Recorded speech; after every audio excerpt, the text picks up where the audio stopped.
Hi guys, I'm Shmee, hello and welcome back to the channel where you join me on a beautiful afternoon in the Eifel Mountains, because today it is finally time to go for my first proper laps in my AMG GT R Pro out on the Nürburgring Nordschleife. It's been a long time coming, and in fact I had a few track days planned with this car earlier in the year. Alas, those couldn't take place for obvious reasons. Today though is the first opportunity, now that the car is fully run in, to go out and have some fun and see what the Pro is all about. Let's do this then, let's hop on board and go out onto the green hell. Despite having now owned this car for a little over half a year, in fact I've now had it for 8 months, I've not really driven it all that much, and the main reason for that was that I left it to hibernate over winter with a view to taking it to a number of different tracks around Europe when spring and better weather came around for track days. Unfortunately, for the obvious reasons, that hasn't happened, but I did have it delivered out here to the Nürburgring a couple of days ago. We also have my SLS Black Series inside, we've got the GT2 RS MR, the Manthey racing car there as well, which fingers crossed, if, well, given that I'm going to be driving slower, we might get lucky and see that out on track as well. The GT R Pro though is here, and this is what it is built for. The beast of the green hell was originally engineered and developed here at the Nürburgring. This car is the evolution of it, even more downforce, even more track focused, different suspension, those louvers for cooling, a lower front splitter, the flicks, a more aggressive wing, those aero parts that you have at the back of it as well, and most crucially it now has an engine that is run-in and ready. So when the car was delivered out here, it only had 1,000 kilometers on the clock. You've got to get these. Yep, that was the GT2 RS starting up and getting ready. You've got to get these up to 1,500, so I've driven it now about 700 kilometers since. The engine is run in, the 4-litre twin turbocharged V8 is ready to be driven, which also means I am now going to be able to take off the running in sticker that you have inside, which tells you exactly what you need to do. So I'm going to hop on board as well and get this started up. We'll talk more about what we're going to be doing in terms of settings while we're out and about. But it's a little bit quieter. We'll talk about the sound, and we'll talk about the computerized sound while we're driving it too, and the different modes and how exactly it is going to be set. So actually I need to go and sort out the tyres, just deflate them ever so slightly, and then we can head on out.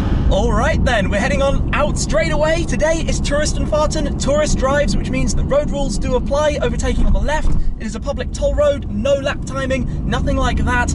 It is the Nürburgring Nordschleife as if it is a public road. So out we go through the little chicane. So I need to put the car up actually. Let's put it into individual mode to start, which I've got configured. And this is where a really interesting thing comes through about this car. You hear a lot of sound coming from the car's piped through speakers. It's nowhere nearly as loud for me as you hear it. But here we go, first little bit then. I have been building up the revs of the car as I've been driving it a little bit over the last couple of 100 kilometers, as you're supposed to after the running in.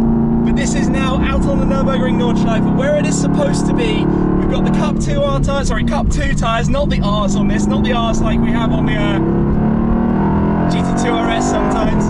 Goodness, this is actually quite quick. As we go through the first sections of the track, had some back. It's got a lot of grip. This is actually really planted. Interesting comparison versus the SLS Black Series. This has loads more grip, but it doesn't sound anything like as good. Not even a patch on the noise that you get out of the SLS Black. But this is a rite of passage for all Shmeemobiles to come here to the Nürburgring, to do some laps, to almost be added officially to the collection.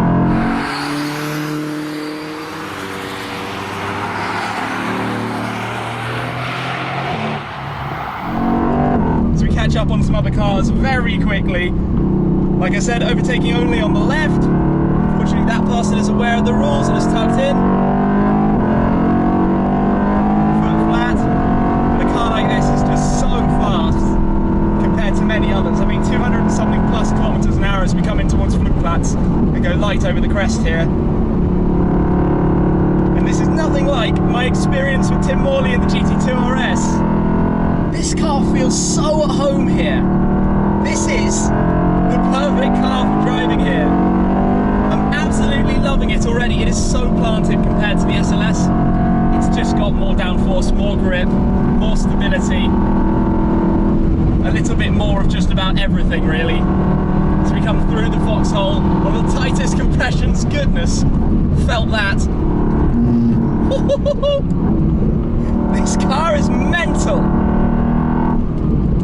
those times where, because it's not massively loud, it probably looks quite slow, but I tell you what, for my first proper lap that isn't just kind of the car being running, oh look, here we go, I'm going to indicate right, here we go, bang on cue, look who's coming through. My experience in that taxi was one of the craziest things of my life. And yeah, you can just see how quickly he's gone. I could dream about keeping up, but I'm not there yet. I'm not there. He's absolutely vanished. Foot flat up the hill. Get some cool shift lights on the dashboard in this car. You can't miss those at all. This is where going through some of these corners where you know where you can go fast and where you can't. Bergwerk here, for example, is one where you really can't. Very, very tight. We've got the carbon ceramics now on the Pro. My old GTR, which had quite a few laps here, was regular steel brakes, and they really lacked something. By the end of a lap, they were pretty much toast around here. This, though, I'm sure, is going to be happy to do back-to-back laps. What a mental track machine this thing is. Styles tracker here leading up towards the carousel. It's got so much grip. You can't go too early on the power out of here though, or the back might go round. I'm really genuinely impressed by this car, more than I thought I would be. As we go through the carousel, obviously very bumpy, but it could be way more bumpy. It's less bumpy than the SLS, I think. And early back on the power on the exit as well. Impressive. I tell you what though, the confidence that this car inspires is mind-boggling. The GTR always had that. It always had that. You instantly felt that you could just drive it fantastically fast. The Pro even more so.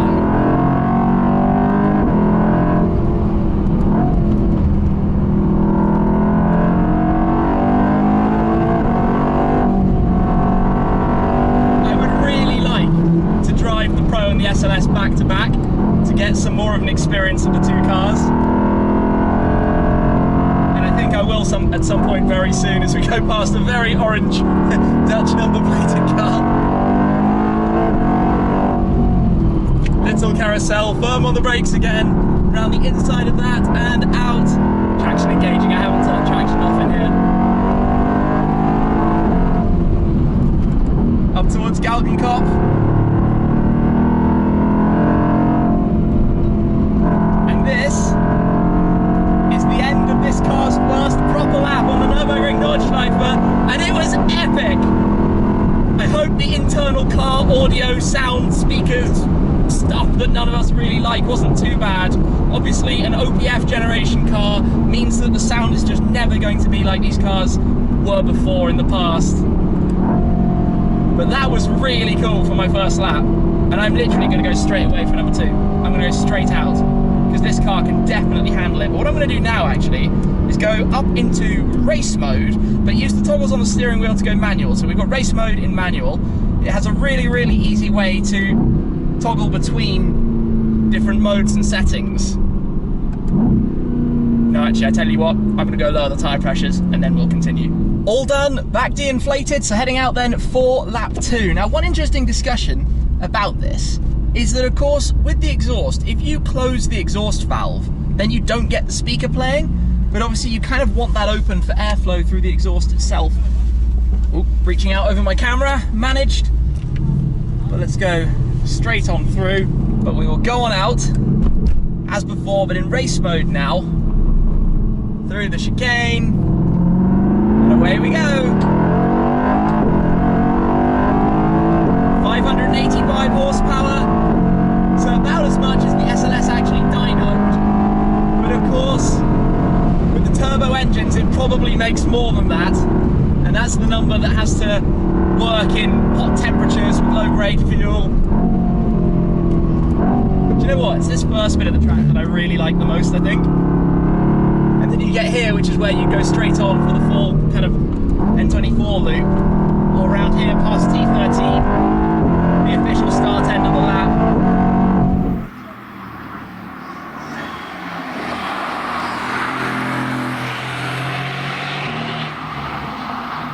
I've now got the car telling me that my tyre pressures are a little bit too low, so we need to get a bit more heat back into them. One of the things that you might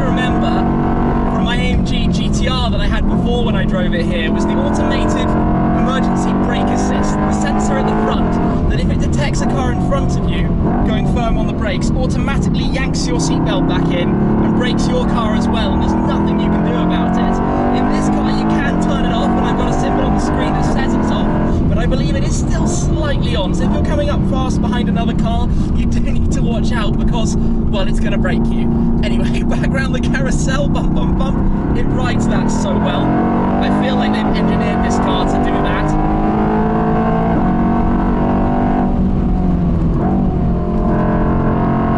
I'm starting to learn which corners I can carry a bit more speed through. It's actually fascinating just to feel that learning process and a little bit more understanding of the green hell and what it's about.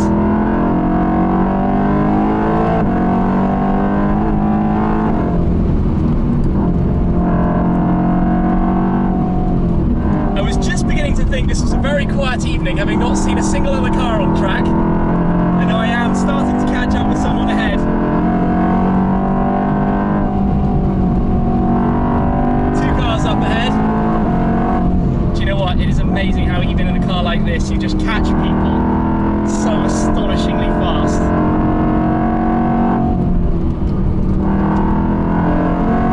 Thank you to the man who let me through there.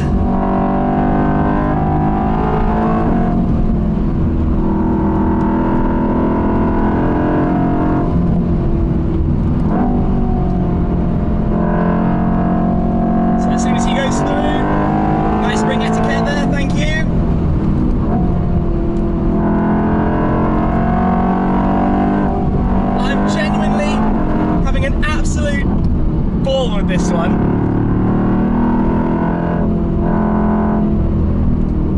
What a feeling. I'm just going to cool it down a bit coming round the end. But what a feeling. I'm just letting it cool down. We've got the front tyres up to 77 and 78 degrees, 65, 66 at the back. So we'll take it easy, just cruise on towards the end. But this car is so much easier to drive than the SLS. It doesn't need manhandling. It feels completely natural and at home driving like this. I mean, this is a brilliant car for driving here. This is genuinely fantastic, and as an experience for me, this is amazing. This is absolutely amazing. Heading back out then for lap 3. Tyres are all good. We're down to 80 degrees, but these are good until over 100. Just wanted to make sure the pressures were all correct and all is fine on that front. And this time around, I'm following a Miami Blue GT3 MR, GT3 Manti Racing setup, 991.2. So out we go through the chicane, he's away. That sounds way better than this. And we are away too. Got lots of cars behind actually. Probably some fast ring regulars, I would imagine. Yeah, 220 through the first section, Tiergarten.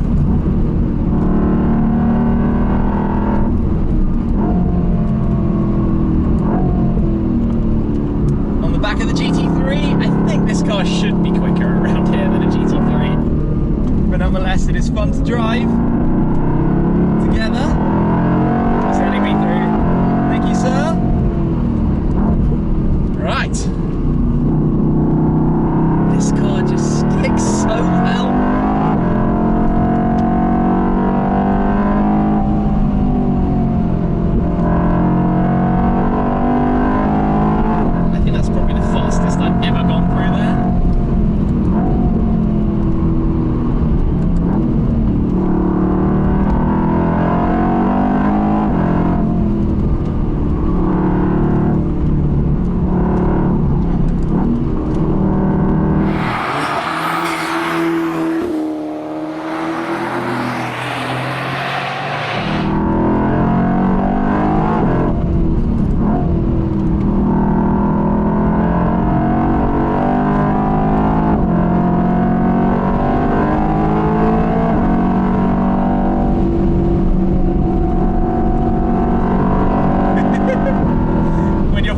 Quick regulars. I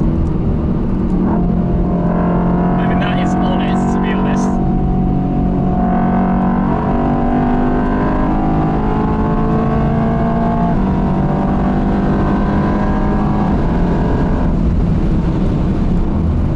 I would be terrified to do this on a bike.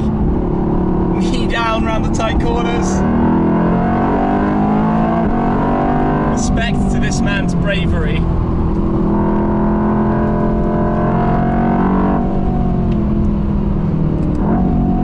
Miss, hit, miss.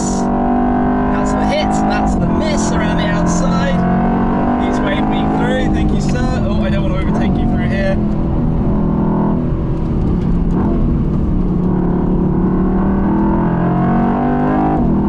Do you know what, before coming here, I was slightly wondering about this car, and I slowed down for the carousel because there's a car right in front. I was slightly wondering about the GT R Pro, I didn't quite get it. Now that I'm here though, this car makes so much sense.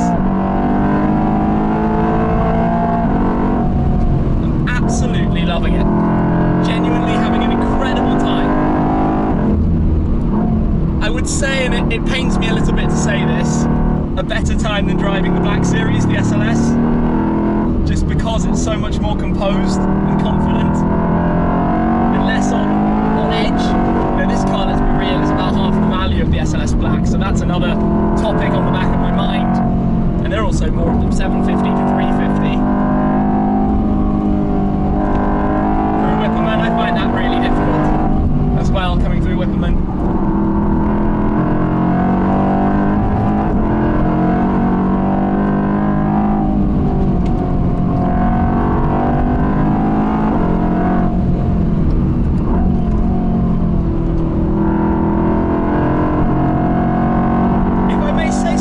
I'm starting to get quite quick around here. I don't want to go alongside over the jump. There we go. Really starting to be able to drive this place at quite a pace. With the numbers on the dash, when I look down, I'm like, really? Am I going that quick through here? But yes, apparently I am that mental.